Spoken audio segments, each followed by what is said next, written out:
Namaste and welcome to this exciting episode of Sathology Debunking Mythology. आज आपके सामने one of the very famous ज्योतिषी is here and he is from United States, Boston में रहते हैं. तो बोलना जरूरी है कि बहुत सारे जो धार्मिक हिंदू अमेरिकन हैं बहुत सेवा कर रहे हैं समाज की और भारत में भी बड़े पॉपुलर हैं. So without delay, let's welcome PV Narasimha Rao ji. और इनका नंबर मुझे गायत्री जी ने दिया था.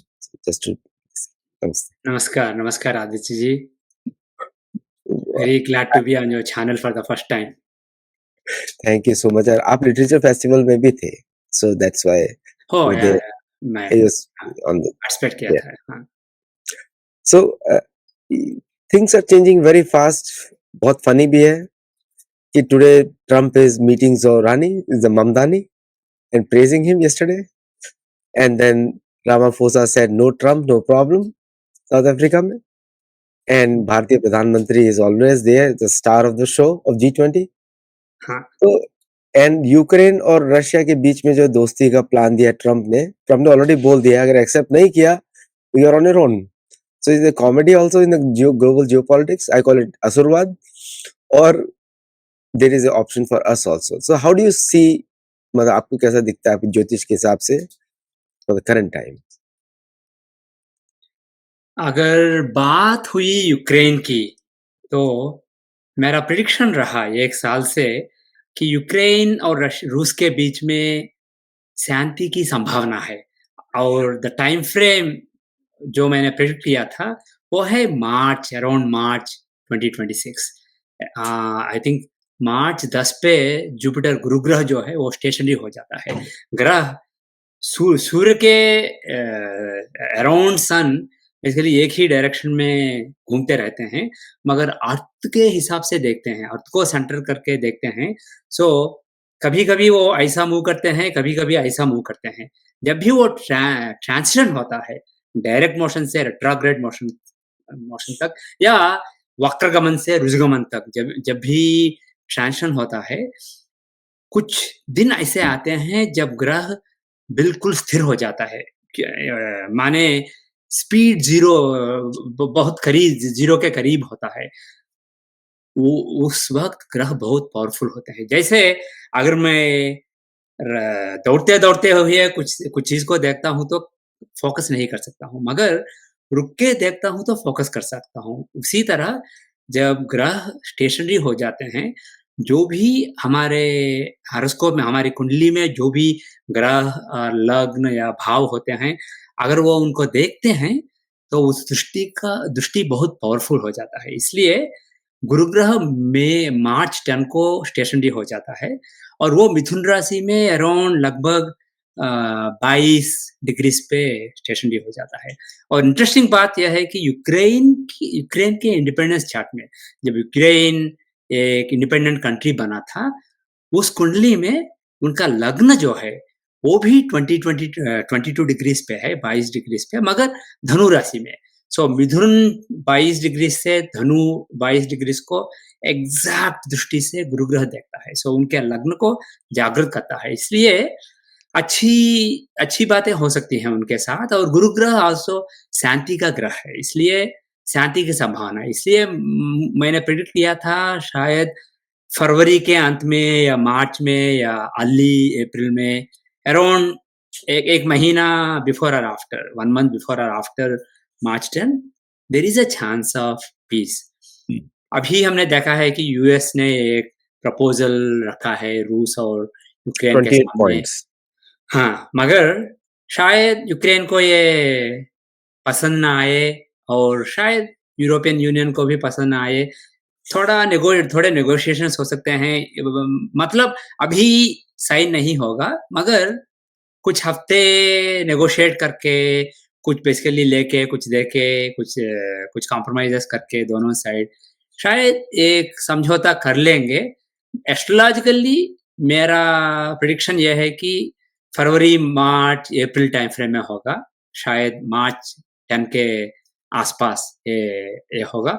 और एक और प्रेडिक्शन थी मेरी, यूक्रेन के वार्षिक चक्र को देख के, एनुअल चार्ट, एनुअल सोलर और लूनार चार्ट्स को देख के मुझे ऐसा लगा कि जो भी लीडरशिप है यूक्रेन में, उसमें परिवर्तन आने का भी चांस है।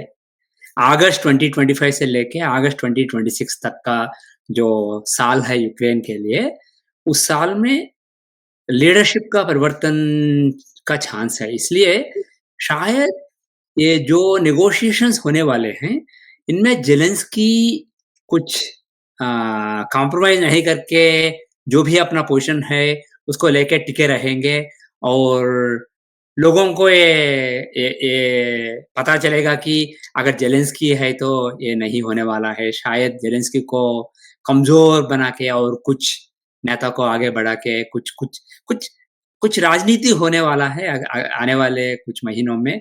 मगर मुझे ऐसा लगता है कि ये पीस डील साइन होने से पहले या जस्ट आफ्टर दैट ज़ेलेंस्की को जाना पड़ेगा और कोई नेता आएगा उनकी उनकी जगह पे और ये साइन होगा। और लाज हम एस्ट्रोलॉजी को छोड़ के लॉजिकली देखेंगे तो यूक्रेन के पास कोई चारा नहीं है। यूक्रेन यूक्रेन यूएस पे डिपेंड करता है और अगर यूएस डिसाइड करता है कि ये खत्म हो जाए, यूक्रेन नहीं रोक सकता है और यूरोप जो है, यूरोप कोशिश कर सकता है रोकने के लिए और शायद पिछले कुछ महीनों में कोशिश भी की, मगर मुझे ऐसा लगता है कि कुछ और प्रायोरिटीज़ आने वाले हैं, जिन पे यूरोप को फ़ोकस करना पड़ेगा। इसलिए यूरोप भी यूक्रेन का हाथ छोड़ेगा। इस अ, इसलिए लॉजिकली भी ये मुमकिन है कि आने वाले कुछ महीनों में हो सकता है और astrologically the time frame is around March time frame. इसलिए मुझे ऐसा लगता है कि ये शांति होने वाला है। मगर एक और बात कही थी मैंने मेरे एनुअल प्रेडिक्शंस वीडियो में, इस साल यूक्रेन और रूस के बीच में शांति हो सकता है, मगर ये लॉन्ग टर्म नहीं होगा, ये शॉर्ट टर्म होगा, ये शायद 1 या 2 साल तक होगा और फिर से शुरू होगा। उनके बीच में जो भी यूक्रेन में नेचुरल रिसोर्सेज़ हैं, जो भी रेयर अर्थ एटसेट्रा हैं, उनको उनको काबू में रखने के लिए, उन पे कब्ज़ा करने के लिए चीन, रूस और यूएस के बीच में कुछ जियोपॉलिटिकल स्ट्रगल होगा और यूक्रेन फिर फँस जाएगा युद्ध में। मगर ये 1-2 साल तक शांति रहने की संभावना है। एक्चुअली मैं मैंने इस बुक में अपने लिखा था हाँ, कि दी and it is just a translation from Mahabharat. हाँ, तो उसमें लिखा था कि बृहस्पति और जुपिटर ट्रैवल थ्रू वन राशि इन वन परिवत्सरा हाँ। And this planet is considered favourable to all the Brahmin. तो सो मुझे तो कहीं पे ब्राह्मण जैसा कुछ दिखाई नहीं देता, but how does you are a Brahmin, तो how does it affect the Brahmin और सनातन धर्म? अगर ब्राह्मण को हेल्प होगा तो सनातन धर्म को भी हेल्प होगा, but how does it help other people? एक बात कहूँगा, आपने खूब कहा है कि आज की दुनिया में कई ब्राह्मण नहीं हैं। जन्म से ब्राह्मण होते हैं, मगर if you go strictly by the tradition, वर्ण, या yeah, by birth everybody is a Shudra. Shastra right. say that by birth everybody is a Shudra और अपने कर्म के अनुसार बाद में ब्राह्मण बन जाते हैं। जन्म से कोई ब्राह्मण नहीं होता है। मगर एक कलयुग जो है, कलयुग का कन्वेंशन है कि अगर आपका बाप ब्राह्मण हो तो आप भी ब्राह्मण हैं, आपका बाप क्षत्रिय हो तो आप भी क्षत्रिय हैं। मगर पिछले जमाने में ये ट्रेडिशन था कि based on, see, varna literally means color, is the color of your mind based on your aptitude, based on your nature. आपको वैश्य या क्षत्रिय या शूद्र या ब्राह्मण बनना पड़ेगा। अगर आपका बाप ब्राह्मण है तो जो भी वो कर रहा है, जैसे वो सोच रहा है, उसका असर आप पे पड़ेगा। जीन्स पहले जीन्स रहेंगे और दूसरा वो असर पड़ेगा, वो एनवायरमेंटल इन्फ्लुएंस होगा। जब आप बड़े होते हैं तब। इसलिए वो जो उनके गुण हैं, उनके आप में आने का चांस स्ट्रांग है, मगर एक गारंटी नहीं है। सो आप बड़ा होके जो भी आप करना चाहते हैं, जिस तरह का आपका मनस्तत्व है, उस तरह आपका वन वन बेसिकली डिसाइड होगा। फॉर एग्ज़ाम्पल विश्वामित्र जो क्षत्रिय वंश में पैदा हुए थे, वो बिल्कुल ब्राह्मण ही नहीं मगर ब्रह्मर्षि बन गए थे। और वाल्मीकि जो थे वो शूद्र वंश में बने थे, वो चिड़ियों को बेसिकली हंट करके खाते थे और वो ब्रह्मर्षि बने वो भी। इसलिए आज ये बहुत करप्ट करप्ट है, मगर अगर हम श्रीमद् भागवतम में श्री कृष्ण जी ने जो बताया बताया था, ब्राह्मण, क्षत्रिय, वैश्य और शूद्र जो भी उनके लक्षण हैं, और चंडाल जो जिस चतुर्वर्ण सिस्टम के बाहर रहते हैं, जो 4 भी वर्णों में नहीं शामिल होते हैं, अगर उन उस निर्वचन को आप एग्ज़ैक्टली अप्लाई करते हैं, तो मोर दैन 90% लोग, मोर दैन 90% से ज़्यादा लोग आजकल चंडाल हैं। ब्राह्मण नहीं, क्षत्रिय नहीं, वैश्य नहीं, शूद्र नहीं, मगर चंडाल हैं। सो वो बात छोड़िए, मगर एक एक बात कहूँगा, हर आदमी में ब्राह्मण होता है, हर आदमी में क्षत्रिय होता है, हर आदमी में वैश्य होता है, हर आदमी में शूद्र होता है। ये जो ग्रह हैं, जैसे आपने बताया, बृहस्पति ग्रह है ब्राह्मण ग्रह। वो ब्राह्मण तत्व उनमें ज़्यादा है, और शुक्र ग्रह भी ब्राह्मण है, मगर शुक्र ग्रह राजसिक ब्राह्मण है और गुरु ग्रह बृहस्पति ग्रह हैं सात्विक ब्राह्मण।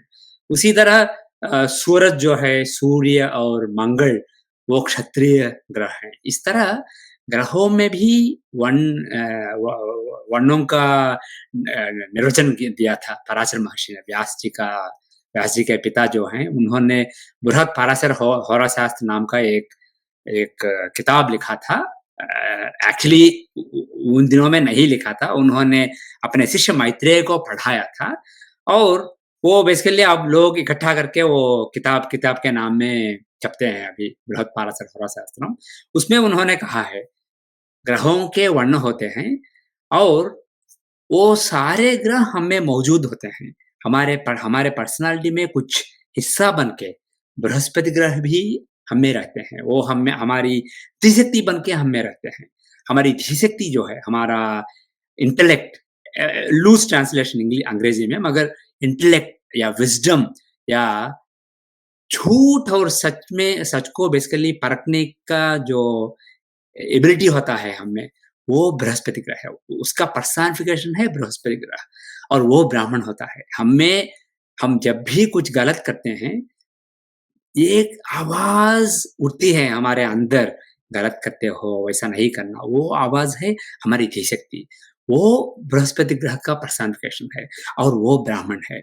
उसी तरह बुध ग्रह, चंद्र ग्रह, बृहस्पति ग्रह, शुक्र ग्रह, हमें सारे ग्रह हमें मौजूद रहते हैं। इसलिए जब बृहस्पति ग्रह स्ट्रांग रहते हैं, जैसे मैंने कहा था, मार्च में वो स्टेशनरी रहेंगे, इसलिए वो बहुत स्ट्रांग रहेंगे, और अभी-अभी दिसंबर तक वो उच्च राशि में है, और बाद में मिथुन में जाने वाले हैं, मगर आने वाले जून, शायद जून में वो फिर से कर्क राशि में आएँगे, वो उच्च में रहेंगे। जब बृहस्पति ग्रह कर्क में रहते हैं, वो उच्च में रहते हैं, उसका मतलब है वो बहुत ही हैप्पी हैं, वो बहुत ही एक्साइटेड हैं, वो बहुत ही खुश हैं। इसलिए 1 साल तक का समय जो है, जून से लेके, वो उस वक़्त बृहस्पति ग्रह स्ट्रॉन्ग रहते हैं। इसलिए जो भी हमारे अंदर बृहस्पति ग्रह के क्वालिटीज़ हैं, वो बेसिकली शाइन होंगे। और अगर आपके हॉरोस्कोप में, आपकी कुंडली में अगर बृहस्पति स्ट्रॉन्ग है, जो क्वालिटीज़ बृहस्पति ग्रह दिखाते हैं, अगर वो आप में नेचुरली स्ट्रॉन्ग हैं, तो और भी बड़ी बात। मगर even in a bad guy, जो भी सत्वगुण होता है, वो और भी प्रस्फुट हो जाता है जब बृहस्पति ग्रह स्ट्रांग होता है। एक्चुअली बहुत ही अच्छा आपने बताया। एक जैसे अभी हम भारत की स्थिति देखते हैं, कल एक तेजस एयरक्राफ्ट क्रैश हुआ। हाँ, अभी रिपोर्ट्स आएँगी what is the reason? Speculate हम नहीं कर सकते because it's a technical thing और हाँ, एक हमारे सोल्जर का निधन भी हुआ, तो व्हिच इज़ रॉन्ग।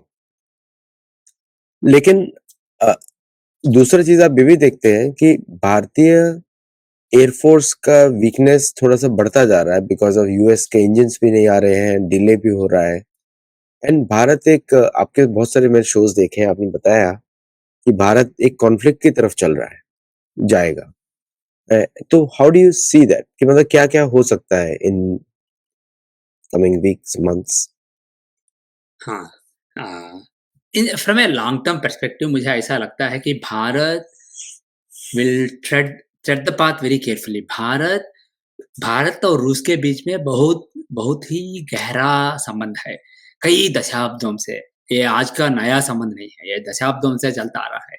और पिछले कुछ सालों में जब बाराक ओबामा के सेकंड टर्म जब मोदी जी यहाँ आए, तब शुरू हुआ। और ट्रम्प के पहले टर्म में और बाद में बाइडेन के टर्म में और अब ट्रम्प के सेकंड टर्म में जो भी रिलेशनशिप है भारत और यूएस के बीच में, अभी थोड़ा टेंशन का माहौल है ये ट्रेड वार को लेके, मगर ये टेम्पररी है। मगर from a long term perspective Bharat और यूएस के बीच में डिफेंस में जो संबंध है वो बढ़ता जा रहा है। डिफेंस और ट्रेड के जो रिलेशंस है भारत और यूएस के बीच में वो बढ़ते जा रहे हैं। और मेरा एक्सपेक्टेशन ये है कि ये रिलेशन, ये संबंध म्यूचुअली बेनिफिशियल होगा और ये बढ़ता जाएगा। और मेरा मेरे हिसाब से भारत को यूएस और रूस के बीच में चुनना पड़ेगा, अभी नहीं, कुछ साल के बाद। क्योंकि रूस को पहले चुनना पड़ेगा। चीन और भारत के बीच में रूस को चुनना पड़ेगा और रूस चुनेगा चीन को, भारत को नहीं। इसलिए त तब तक भारत को इंडिपेंडेंट बनना पड़ेगा। भारत को बेसिकली दोनों दोनों पैर, दोनों नावों पे रख के ट्रैवल करना पड़ेगा कुछ साल तक। मगर शायद 2027, 2028 तक भारत को बेसिकली चुनना पड़ेगा। और मेरा मानना ये है कि भारत यूएस के साथ रहेगा, रूस के साथ नहीं। सो वो ट्रांज़िशन जो है ह हम अभी देख रहे हैं, ये बहुत ही सेंसिटिव है, ये बहुत ही टेंस है। मगर मोदी जी, अजित डोभाल जी और जो भी भारत के राजनाथ सिंह जी, जो भी लीडर हैं, वो बेसिकली बहुत कैपेबली इसको हैंडल करेंगे। और भारत बेसिकली रूस रूस के रिलेशंस को बर्बाद नहीं करते हुए यूएस के साथ रिलेशंस को आगे बढ़ाएगा। और जब चुनने का वक्त आएगा तब तक भारत इंडिपेंडेंट ही भी हो जाएगा। Apart from depending on US और रशिया, जो भी भारत में इंडिजिनसली डेवलप्ड टेक्नोलॉजीज हैं वो भी बेसिकली बढ़ते जाएंगे। इसलिए मुझे ऐसा लगता है कि 2030 तक भारत बेसिकली सेल्फ सफिशिएंट होगा और यूएस का बहुत बड़ा पार्टनर होगा। वो ये एक बात है। और एक बात है कि शॉर्ट टर्म को देखेंगे तो दिसंबर 5 को मंगल ग्रह जो है वो वृश्चिक राशि से धनु राशि में जाने वाले हैं और वो होगा अष्टम। भारत की कुंडली में वृषभ लग्न राइज करता है। सो उससे ये अष्टम अष्टम भाव है। सो सप्तम का अधिपति अष्टम में होना ये मारक कॉम्बिनेशन है। इसलिए देयर इज अ मार्का combination for India from December 5 for a couple of months. और पर्टिकुलरली अगर हम फोर्टनाइट का एक चक्र बनाया जाता है, पाक्षिक चक्र। सो अगर हम उस चक्र को बनाएंगे डिसंबर 5 का, जब जब पूर्णिमा पूर्णिमा का अंत होता है तब वो चक्र को बनाते हैं। उसमें बहुत ही इंटरेस्टिंग कॉम्बिनेशन है। अष्टमेश अष्टम को देखता है और सप्तमेश भी उनके साथ है, भाग्येश भी उनके साथ है। इसलिए ये बहुत ही खतरनाक समय है भारत के लिए। दिसंबर 5 को लेके दिसंबर 20 तक का जो 2 हफ्ते का वक़्त है, ये बहुत ही खतरनाक वक़्त है। मगर मुझे ऐसा लगता है कि जो भी लोग पकड़े गए, जो रेड फोर्ट के आस-पास जो एक्सप्लोजन बम ब्लास्ट हुआ था, उसमें कुछ लोगों को पकड़ा था और कुछ सुराग मिले थे। उनको फ़ॉलो अप करके बेसिकली कई लोगों को अरेस्ट किया था। इसलिए मुझे ऐसा लगता है कि शायद हम सेफ हैं, मगर वो बहुत ही नाज़ुक वक़्त है। दिसंबर 5 को लेके दिसंबर 20 तक का वक़्त बहुत ही डेंजरस वक़्त है। और पर्टिकुलरली दिसंबर 5 को लेके दिसंबर 10 तक शनि ग्रह जो हैं वो लगभग 2 डिग्री मीन राशि में होंगे और भारत की इंडिपेंडेंस कुंडली में राहु वहाँ है, 2 डिग्री मीन राशि में है और वो है 12th लॉर्ड। 12th हाउस दिखा ये नवांश चक्र में पैदा है, नवांश कुंडली में। नवांश कुंडली दूसरे देशों के साथ रिलेशंस को दिखाता है और 12th हाउस दिखाता है अ, शत्रु जिनको आप नहीं देख सकते हैं। षष्ठ षष्ठ भाव दिखाता है शत्रुओं को और उसका और द्वादश भाव दिखाता है शत्रु जिनको आप नहीं देख सकते हैं। इसलिए कुछ चुपके-चुपके कुछ भारत के खिलाफ अटैक करना, उस तरह की बातें हो सकती हैं। और राहु है प्लैनेट कन्निंग का, वो प्लैनेट है टेररिज्म का, वो प्लैनेट है शेडी एक्टिविटीज का। इसलिए जब शनि ग्रह राहु को एक्टिवेट करता है, सो जैसे मैंने बताया था, कई कई सारे factors are coming together to basically show something hideous. इसलिए दिसंबर 20 के बीच में भारत को बहुत ही केयरफुल रहना पड़ेगा।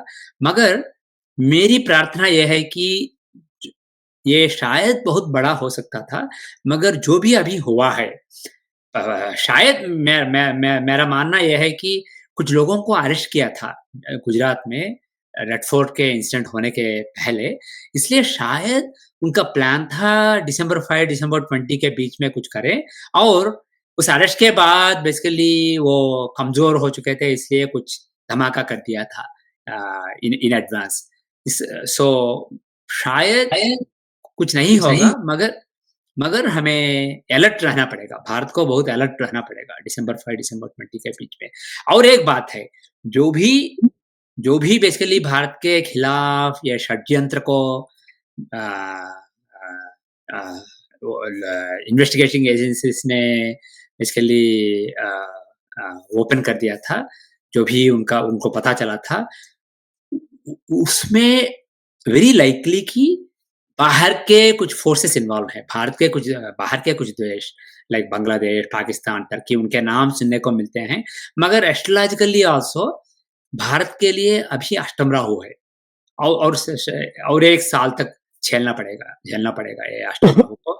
राहु अष्टम राहु बहुत ही अनएक्सपेक्टेड प्रॉब्लम्स को दिखाता है, अप्स एंड डाउन्स को, और राहु दिखाता है फॉरेन एलिमेंट्स को, फॉरेन के फोर्सेस को। इसलिए कुछ बाहर के देश इसमें मौजूद हैं, और मुझे ऐसा लगता है कि इसका अंदाजा लगा के नीजर्क रिएक्शन नहीं लेंगे, मगर इन्वेस्टिगेशन जो है उसको बेसिकली खत्म करके वो फाइंड आउट करेंगे कि जो कौन से लोग इन्वॉल्व हैं, और उनके खिलाफ बहुत ही कड़ी एक्शन ले लेंगे।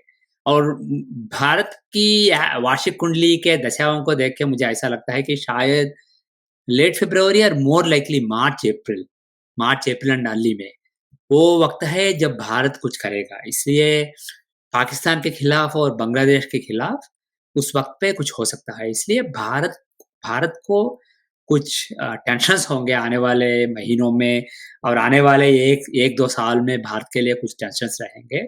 मगर अंत में जीत भारत की होगी। अंत में पाकिस्तान और बांग्लादेश बहुत ही कमजोर बन जाएंगे। उनका जो जो आज भी वो कमजोर हैं, मगर जो भी उनकी उनकी उनकी शक्ति है वो और कम हो जाएगी, और भी कमजोर बन जाएंगे आने वाले साल 2 साल में। एक्चुअली देखिए, प्रधानमंत्री मोदी ने भूटान से इंग्लिश में बोला था। हाँ, He didn't say in Hindi. He said anyone who is behind it. हाँ, Same in Sindoor operation also. At that हाँ, time also he said in English. हाँ। तो इंग्लिश तो पाकिस्तानियों को समझ में आती नहीं है, and Bangladeshi too, you know. So so the message was for somebody else. शायद हम लोग जहाँ पे रहते हैं उनके लिए है, right? Message is clearly there. तो आपको क्या लगता है? और मेरे को बड़ा अचंभा लगता है कि सारे एंटी भारत एक्शंस में जहाँ पे हम लोग रहते हैं वही देश इन्वॉल्व होता है इनडायरेक्टली, कहीं ना कहीं जाके। But the thing is we are still want to improve our relations. What is the secret? क्या चल रहा है? Is it because some astrological charts combining? I don't know what, why. जैसे मैंने कहा है, अष्टम राहु चल रहा है। जब राहु अष्टम में होता है तब बाहर की कुछ शक्तियों से लड़ना पड़ता है। मगर भारत के वार्षिक चक्र को देख के मुझे ऐसा भी लगता है कि भारत का जो रिलेशन है यूएस के साथ, वो इम्प्रूव होगा आने वाले महीनों में। और अभी अभी जो वक्त है नवंबर दिसंबर, ये बहुत ही फेवरेबल मोमेंट है। इसलिए ये जो ट्रेड वॉर चल रहा है, जो नेगोशिएशंस शायद पर्दे के पीछे नेगोशिएशंस अभी जारी हैं, और कुछ कुछ पॉजिटिव भी हो सकता है नवंबर दिसंबर में। मगर भारत को जब भी कोई देश नीच स्थिति से उच्च स्थिति तक पहुंच रहा है, ये आसान नहीं होगा। जो भी अभी उच्च स्थिति में है, वो उनको रोकने के लिए बहुत बहुत प्रयत्न करेंगे। इसलिए भारत का प्रयाण जो है थर्ड वर्ल्ड कंट्री से लेके वर्ल्ड के टॉप पावरों तक, ये आसान नहीं रहेगा। मगर एक बात समझना चाहिए, चीन जो भारत के खिलाफ षड्यंत्र करता है, जो भी पाकिस्तान और बांग्लादेश कर रहे हैं, उसके लोग समझते हैं कि उसके पीछे यूएस का हाथ है। मगर ये मत समझिए कि ये सिर्फ यूएस का हाथ है। शायद चीन का हाथ भी हो सकता है। भारत का सबसे बड़ा दुश्मन अगर आप मुझे पूछेंगे तो चीन है, यूएस नहीं है। भारत का सबसे बड़ा दोस्त है इज़राइल और भारत का सबसे बड़ा दुश्मन है चीन। और ये जो भी ये ब्रिक्स था और बेसिकली रिक था, लोग बहुत एक्साइटेड हो चुके थे जब यूएस के साथ ट्रेड वॉर शुरू हुआ था कि चीन और भारत बहुत करीब आने वाले हैं और ये नया ब्लॉक होने वाला है। ये सब दिखावा है, मेरे हिसाब से ये सब दिखावा है, ये सब टेम्पररी है। चीन भारत का सबसे बड़ा दुश्मन है और भारत को वीकन करने के लिए बांग्लादेश में और पाकिस्तान में जो भी शक्तियाँ हैं, जो भी अदृश्य शक्तियाँ हैं, उन्हें बेसिकली बढ़ावा देने वाला एक हाथ तो चीन का है। और अब बात आई अगर यूएस की अदृश्य शक्ति की, यूएस डीप स्टेट की, वो ये ये ऑक्टोपस जैसा है। इसका एक हाथ नहीं है, इसके बहुत सारे हाथ हैं। एक हाथ से देता है, एक हाथ से लेता है, एक हाथ से मारता है और लोगों को ऐसा नहीं मानना चाहिए कि deep state is against India, deep state is for India. There will be lot of calculation, there will be contradictory forces. Deep state के अंदर ही बहुत ही कंट्राडिक्टरी फोर्सेस रह सकते हैं। कुछ भारत को बढ़ावा देते हैं, कुछ भारत को बेसिकली होल्ड ऑफ करने के लिए ट्राई करते हैं। इसलिए भारत को जो भी फॉरेन पॉलिसी है, उसे वेरी सोफिस्टिकेटेड बनाना है। Don't have just things in black and white terms. There are things, unfortunately, in foreign policy, in international relations, things are grey. इसलिए यूएस के साथ ट्रेड डील करो, यूएस के साथ बेसिकली डिफेंस डील्स करो और जो भी भारत के लिए एडवांटेजेस हैं, यूएस डिफेंस टेक्नोलॉजीज, उन्हें बेसिकली खरीदो और इंडिजिनसली कुछ डेवलप करो। और जहाँ कॉम्प्रोमाइज़ नहीं करना चाहिए, कॉम्प्रोमाइज़ मत करो। भारत को बेसिकली सेपरेट करना पड़ेगा। जो भी ट्रेड है और ट्रेड के बहुत सारे हिस्से हैं, जो भी डिफेंस पॉलिसी के बहुत सारे हिस्से हैं, सबको बेसिकली अलग करके एक पॉलिसी न रख के basically have a complicated policy. और मुझे ऐसा लगता है कि जयशंकर जी जो हैं, राजनाथ सिंह जी जो हैं, मोदी जी जो हैं, धवल जी जो हैं, वो ये सब समझते हैं और उसी डायरेक्शन में मूव कर रहे हैं पिछले 1 साल या 2 साल में। एक्सेप्ट प्राइम मिनिस्टर मोदी हाँ। एंड राजनाथ सिंह जी, सबके बच्चे अमेरिका में पढ़ते हैं। ओके, इवन अजीत डोभाल, सबके पास ग्रीन कार्ड है या यूएस सिटीजनशिप है। हुँ। सो डू यू थिंक कि वो लोग इंडिपेंडेंट डिसीजंस ले पाएंगे भारत के लिए? मेरे मेरे पास उनकी कुंडलियाँ नहीं हैं, इसलिए मैं वैसा जज नहीं कर सकता हूँ। मगर मेरा होप ये है कि वो भा अपने जो बच्चे हैं, उनको बेसिकली उनके सेपरेट करके जो भारत का स्ट्रैटेजी है, उस पे फ़ोकस कर सकते हैं। मगर एक बात मुझे सुकून देता है कि मुझे एस्ट्रोलॉजिकली ऐसा लगता है कि भारत और यूएस जो हैं, वो दोस्त बनने के लिए डिस्टेंड हैं। वो बेसिकली अलग होके फाइट करने के लिए डिस्टेंड नहीं हैं। चीन और भारत फाइट करने के लिए डिस्टेंड हैं। जब तक 2030 आ जाएगा, तब तक भारत और चीन के बीच में बहुत ही रिलेशंस बहुत ही खराब होंगे। मगर यूएस और भारत जो हैं, वो फ्रेंड्स रहेंगे। अभी बेसिकली लोग समझते हैं कि वो दुश्मन हैं, मगर वो दुश्मन नहीं हैं। वो दोस्त हैं, मगर वो कुछ नेगोशिएशंस जारी हैं और एक एक भी साइड कॉम्प्रोमाइज़ नहीं करना चाहता है। इसलिए ये नेगोशिएटिंग टैक्टिक है बेसिकली, ये प्रेशर है, नेगोशिएटिंग प्रेशर है, मगर ये सब खत्म होगा।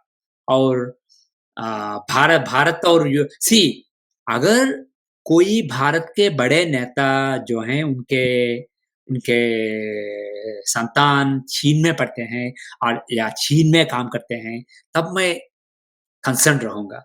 मगर यूएस के साथ मुझे कोई ऐसा कंसर्न नहीं है क्योंकि यूएस का इंटरेस्ट और भारत का interest they are not completely aligned right now, but they will be more और less aligned in the long run. Of course there will be some differences. US interest and Indian interest will never be exactly the same, but there will be a lot more alignment between them in the coming years. Especially towards 2030, there will be a very good alignment. आप भी America में रहते हैं, मैं भी यहीं पे रहता हूँ। हाँ। तो what is the future of Hindus in America? क्योंकि बहुत टारगेट होता है जीओपी से। What do you see that? क्योंकि वो जितना रेसिस्ट प्रोपेगेंडा अभी ऑनलाइन है, नाउ थैंक्स टू एक्स सबके नाम आने शुरू हो गए where they are writing from. Many of them are from Pakistan, many of them writing from Bangladesh, Turkey. That has come out. Some are from India also, by the way, writing against Hindus. और MAGA के all the prominent handles are writing from India, by the way. So, what do you see the future of Hindu Americans in? ये जो शनि राहु का युद्धि चक्र है वो दिखाता है फॉरेनर्स के साथ कैसे बर्ताव करते हैं एक देश में, और उस छाट को लेके मुझे ऐसा लगता है कि आने वाले 9-10 साल तक यूएस में इमिग्रेंट्स के खिलाफ, जो प्रवासी हैं उनके खिलाफ जो सेंटिमेंट अभी है वो चलता रहेगा। Unfortunately anti immigrant sentiment will keep growing in US. 600 people have been sorry, 800 people have been killed since January. Hindus. Now let us talk separately. Hindus, immigrants, and Indians, because there are subtle difference between each factor basically. अगर आप immigrants को देखते हैं तो in general immigrants के खिलाफ US में sentiment बढ़ता जाएगा, और अगर आप भारत को देखेंगे, क्योंकि भारत के जो लोग हैं यहाँ शाइन करते हैं, यहाँ बेसिकली काम अच्छा करते हैं और अच्छा कमाते हैं, इसलिए जो भी एंटी इमिग्रेंट सेंटिमेंट है उसको कुछ शक्तियां जानबूझकर भारतीयों की ओर बेसिकली बढ़ावा दे रहे हैं, इसलिए anti India sentiment is right now high. और बात रही हिंदुओं की, तो ये एक बात है, ये जो अब्राहमिक रिलीजियंस हैं, जो कलयुग के धर्म है, जो धर्म कलयुग में आए हैं, इनका फिलॉसफी यह है कि डोमिनेट करें, रिमूव करें, रिप्लेस करें। सो ये नए नए धर्म जो आए हैं पिछले 1000 या 2000 सालों में, ये जो धर्म आए हैं, ये दुनिया में सबसे बड़े बड़े 2 धर्म बन चुके हैं। क्यों? क्योंकि उनके जीन्स में है, उनके बेसिकली उनके थिंकिंग पैटर्न में है डोमिनेट करो, और जो भी हमें मानता नहीं है वो झूठा है। उनकी देवताएं, उनके देव जो हैं वो झूठे हैं, झूठे भगवान हैं, उनको बेसिकली खत्म करो या कन्वर्ट करो। और ये बहुत ही सक्सेसफुल रहे। Africa, Europe, America, south America, north America, जो जहां भी था वो, वहां जो भी पूर्व के धर्म थे, लोग कहते हैं normal term is pagan religions, वो सारे धर्म सनातन धर्म के बहुत ही कंसिस्टेंट है। वो मेरे मानने से वो सनातन धर्म के हिस्सा हैं, वो सनातन धर्म की शाखाएं हैं, और उन सब शाखाओं को बेसिकली मैंने अपनी बुक्स में प्रूव कर दिया उसको, I have proved those books. बिल्कुल ये उनको मिटा के बेसिकली वो कंप्लीटली रिप्लेस कर दिया था। मगर एक हिंदुइज्म है जो basically the mainland of Bharat, वो बेसिकली इस सनातन धर्म का जो रूट है वहां नहीं मिटा पाए सनातन धर्म को, इसलिए हिंदुइज्म के खिलाफ बहुत सारे डीप इमोशंस हैं। ये आज के इमोशंस नहीं है, ये बेसिकली पिछले 1000 सालों के एक्चुअली हम लोगों को हिंदुइज्म भी नहीं बोलना चाहिए, सनातन धर्म या फिर हिंदू। बिल्कुल एग्री करता हूं मैं, मगर लोग इसे हिंदुइज्म नाम से जानते हैं। क्रिश्चियनिज्म, इस्लामिज्म, जुडाइज्म, आप बिल्कुल सच कर रहे हैं। मगर मैं ये शब्द इसलिए इस शब्द का प्रयोग कर रहा हूँ क्योंकि लोग इस शब्द से इस धर्म को जानते हैं। तो जो भी धर्म को लोग हिंदुइज्म कहते हैं, उसके खिलाफ बहुत सारे डीप इमोशंस हैं अब्राहमिक रिलीजियंस में, ये 1000 साल से रहे, क्योंकि जहां भी गए वहां रिप्लेस करने में कामयाब हुए थे वहां के धर्मों को। मगर ये जो हिंदुइज्म है, इसे आप रिप्लेस नहीं कर सकते हैं। इसलिए वो बहुत ही there is strong sentiment against Hinduism. और ये सारे जो स्टीरियोटाइप्स हैं हिंदुओं के खिलाफ, हिंदू अ, गाँव गाय का वर्शिप करते हैं, गाय का मूत्र पीते हैं, ये करते हैं, वो करते हैं, ये सारे बेसिकली जो भी अगर आप देखेंगे तो हिंदुइज़्म एक ऐसा धर्म है जो साइंस से कंसिस्टेंट है। अगर आप हमका वेदांत लेते हैं, वो क्वांटम मैकेनिक्स, क्वांटम फिजिक्स के बहुत करीब है।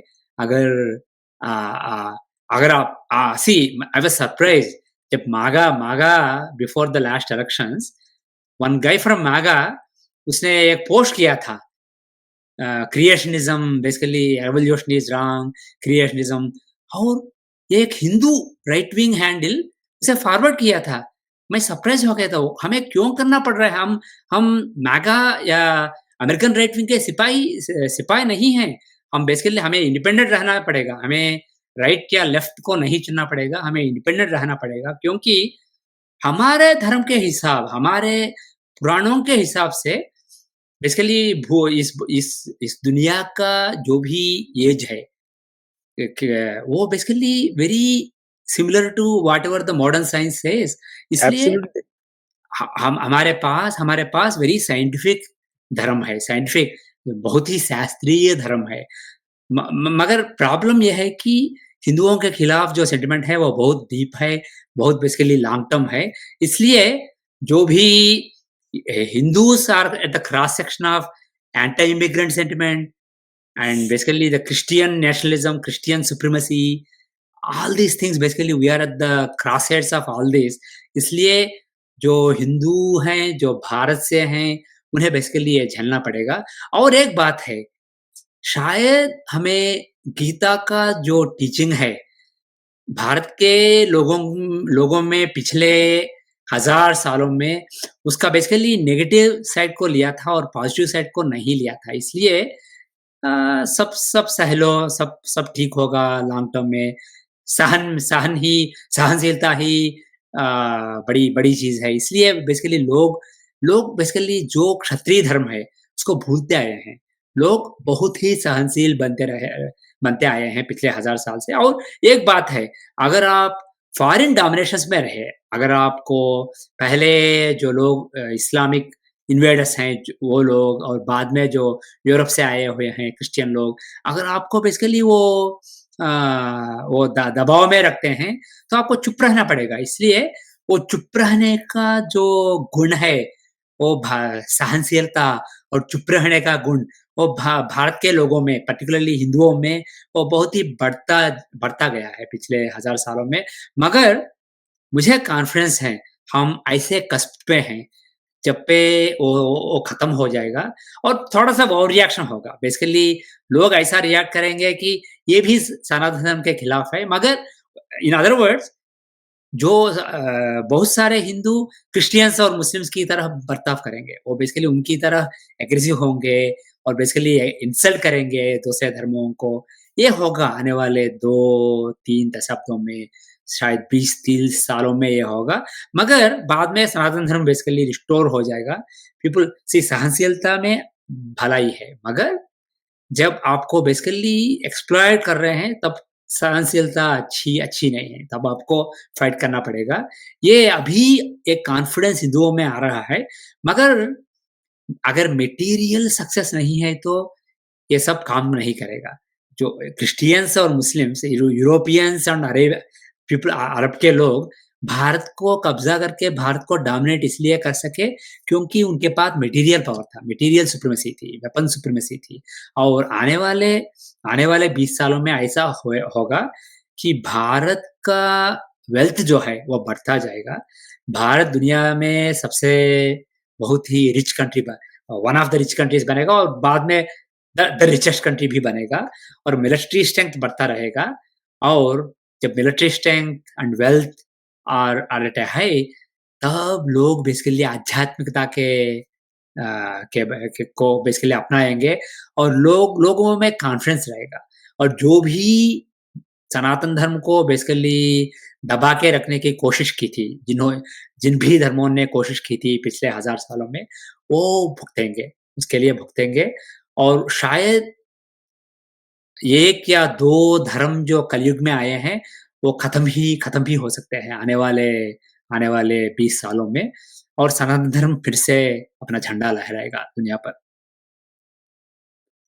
ये बहुत ही अच्छा आपने बताया।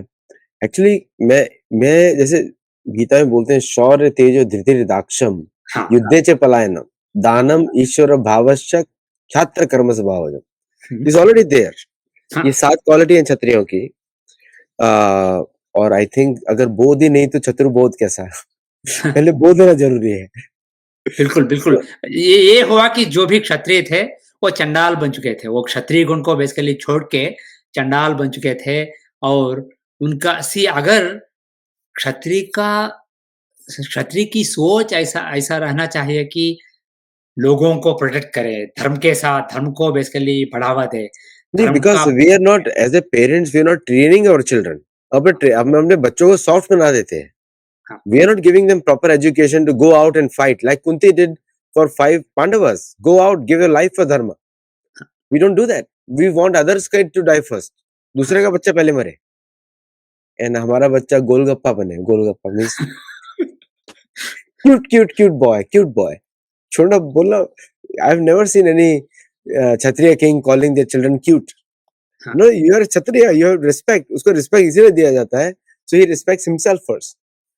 एनीवे मगर हाँ, मगर ऐसा हुआ है, पिछले कुछ 100 सालों में ऐसा हुआ कि क्षत्रिय लोग जो हैं जन्म से, वो भी अपने बच्चों को बेसिकली उनका ये भी सिर्फ़ ये उनका फ़ोकस है कि बच्चों को बहुत सारा वेल्थ दे और वो सुखी रहें। मगर उनका जो क्षत्रिय गुण है, उनका जो शौर्य है, उसे बढ़ाए। इस तरह की सोच बेसिकली अ, नज़रअंदाज़ हुई, इसीलिए हम सफ़र कर रहे हैं। no, that's why we are teaching in the Gurukul also. कि understand the Swadharma of the child. Test, do some test कौन से गुण में है and बिल्कुल, start giving बिल्कुल। imparting education on that direction. So that actually that's a good point जो जो भी हमारा हमारा एजुकेशन सिस्टम है, विद्या की जो व्यवस्था है, ये बेसिकली बहुत ही वेस्टर्न है। ये अच्छा है, बेसिकली इससे लोग वेल्दी बनेंगे और बेसिकली हम दुनिया को डोमिनेट करेंगे। मगर मेरा मानना है कि आने वाले 20 सालों में न्याय व्यवस्था और विद्या व्यवस्था में बदलाव आएगा। जो भी हमारे पास पिछले ज़मानों में था, वो वापस आएँगे। जैसे आपने बताया था ये गुरुकुल की व्यवस्था और बात सिर्फ़ ये नहीं है कि अगर आप गुरुकुल में सिखाते हैं या गवर्नमेंट के स्कूल में सिखाते हैं, बात ये है कि क्या सिखाते हैं और एग्जैक्टली उसका असर कंटेंट क्या क्या है उसके क्या है पर्सनैलिटी डेवलपमेंट पे और उसकी बेसिकली उसके जीवन पे। सो लोगों को अच्छी तरह मोल्ड करने के लिए हमारे पास बहुत अच्छी विद्या व्यवस्था थी और वो विद्या व्यवस्था को वापस लाना पड़ेगा और जैसे मैंने कहा था न्याय व्यवस्था भी खराब है। ये दोनों अच्छी इम्पोर्टेंट है। किसी या समाज के लिए न्याय व्यवस्था और विद्या व्यवस्था बहुत ही नो इम्पोर्टेंट है। वो वर्णाश्रम करप्ट हो या, वर्णाश्रम न्याय एंड आपका विद्या all three have to be together क्योंकि हम लोग रहते वेदों के अनुसार हैं और लॉ हमको चाहिए western. How is it possible? कौन सा जज is giving example of Mandhata, Prithu Maharaj, Kunti, Gandhari? Nobody is giving that example. They are giving example of some Raymond versus Joe. ऐसे who knows Raymond and who knows Joe? Where is Joe and where is Raymond? तो उसका हाँ, भारत से कोई संबंध ही नहीं है। हाँ, हाँ। ये एक एक बात ये है ये ये एक ऐसा सब्जेक्ट है जिस पे हम एक शो कर सकते हैं मगर बिल्कुल करेंगे। मैं ब्रीफली कह दूँगा एक बात कि हमारे योग शास्त्र के अनुसार हमारा पिंगल नाड़ी है, ईड़ा नाड़ी है और सुषुम्ना नाड़ी है और पिंगल नाड़ी या सूर्य नाड़ी जो लेफ्ट ब्रेन से एसोसिएट होता है मॉडर्न साइंस के हिसाब से, वो बेसिकली हमारे लॉजिकल थिंकिंग, स्ट्रक्चर थिंकिंग को दिखाता है और सूर्य नाड़ी चंद्र नाड़ी या ईड़ा नाड़ी दिखाता है unstructured thinking, intuition, emotion etcetera basically where you are not following a breaking down kind of procedure और सुषुम्ना नाड़ी जो है वो बेसिकली अंदर के भगवान के करीब आके हमें सच पता है। यहाँ लॉजिक नहीं है, इंट्यूशन नहीं है, यू जस्ट नो और जो भी भारत की पिछली व्यवस्था थी, वो सारे 3 नाड़ियों को बेसिकली डेवलप करता था। जो भी हमारा हमारा एजुकेशन सिस्टम था वो उसका फ़ोकस था कि लोगों के ईड़ा नाड़ी, पिंगल नाड़ी दोनों बेसिकली बैलेंस रहे और दोनों को बेसिकली डेवलप करें और शायद शून्य को भी खोल के उसे भी डेवलप करें।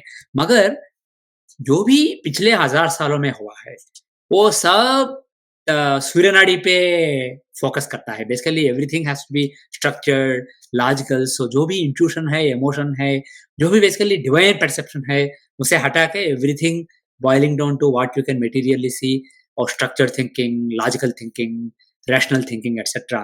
मगर हम ऐसे कस्ब पे हैं, जो पिछले 12 साल से न अराउंड 950 से लेके 12 साल तक का समय था पिंगल नाड़ी का और अब आ रहा है ईड़ा नाड़ी का वक़्त। सो इसलिए कुछ बदलाव होंगे समाज में और थिंकिंग में और वो एजुकेशन सिस्टम और जस्टिस सिस्टम पे भी असर डालेगा। नहीं, बहुत बहुत ही I think you did the hit the nail कि फ्रॉम द एस्ट्रोलॉजी पर्सपेक्टिव किस तरह नाड़ियों पे इफेक्ट से समाज में परिवर्तन आता है। लेकिन अ, बस मैं लास्ट पॉइंट है ये मेरा हाँ। क्योंकि लोग देखते नहीं लंबा वीडियोस मैं तो we can talk as long as you want. No, let's तो stop वो soon. Yeah. You know so the if I see Modi ji and उनका cabinet and the way they जो काम कर रहे हैं वो डू यू थिंक कि वो कोई चेंज ला पाएंगे दुनिया में in next 6 to 8 months? Bharat में तो बहुत चेंज लेकर आए हैं but can they do something in the world?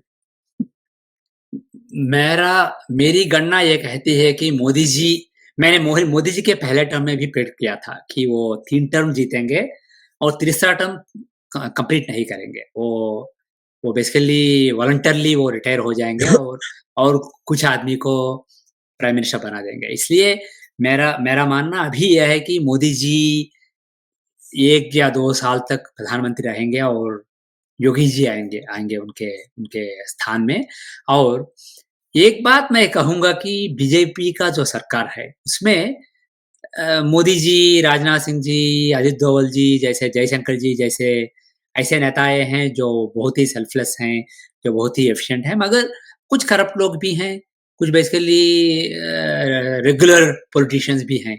मगर भारत की कुंडली के हिसाब से हम ऐसे मोड पे हैं जब भारत टेक ऑफ करेगा, भारत के लिए एक नेता के बाद एक नेता अच्छा नेता आएगा और they may be surrounded by people who are not as good मगर वो प्रोग्रेस को लाएँगे। सो मैं ये नहीं कह सकता हूँ कि भाजपा के सारे सारे नेता लोग बहुत ईमानदार हैं और वो एफिशिएंट हैं, ये नहीं कह सकता हूँ मगर enough critical mass will be there. अभी है और आने वाले सालों में भी होगा क्योंकि ये जो वक़्त है ये भारत के लिए ट्रांज़िशन पीरियड है और आने वाले 10-20 साल में Bharat definitely a, will progress majorly. Thank you so much. मैं तो आपसे बात कर सकता हूँ घंटों तक। मैंने अपनी ऑलरेडी बुक भी निकाल लिया है सारे जो स्टार्स के ऊपर देखने के लिए कि लाइक किस तरह ये सारे ग्रह भी काम करते हैं। And then thank you so much. और दर्शकों को बोलूंगा कि प्लीज बिकम ए मेंबर हमारा धार्मिक कंटेंट देखने के लिए। उसमें पुराण भगवत गीता इस पे धार्मिक कंटेंट होता है ओनली फॉर द मेंबर्स। और गुरुकुल में जरूर साइन अप करें so that you can learn in a methodical way. Just like आपको PR Narasimha Rao ji is engineering manager at a major company और जिस तरह you to become a engineer you have to go mathematical study उसी तरह धर्म को भी सीखने के लिए टू मैथमेटिकल स्टडी। और होमम पे उनसे मैं अलग शो करूंगा टू लर्न होम and that is his mission just like our mission is to debunk mythology using Veda Purana Mahabharata Ramayana and same way उनका फोकस है किस तरह होम करने का है घर के ऊपर हर व्यक्ति को करना चाहिए that is his project so we will connect more and talk more on these topics. Namaste and Jai Jagannath to all of you. जय जगन्नाथ। Jai Jagannath.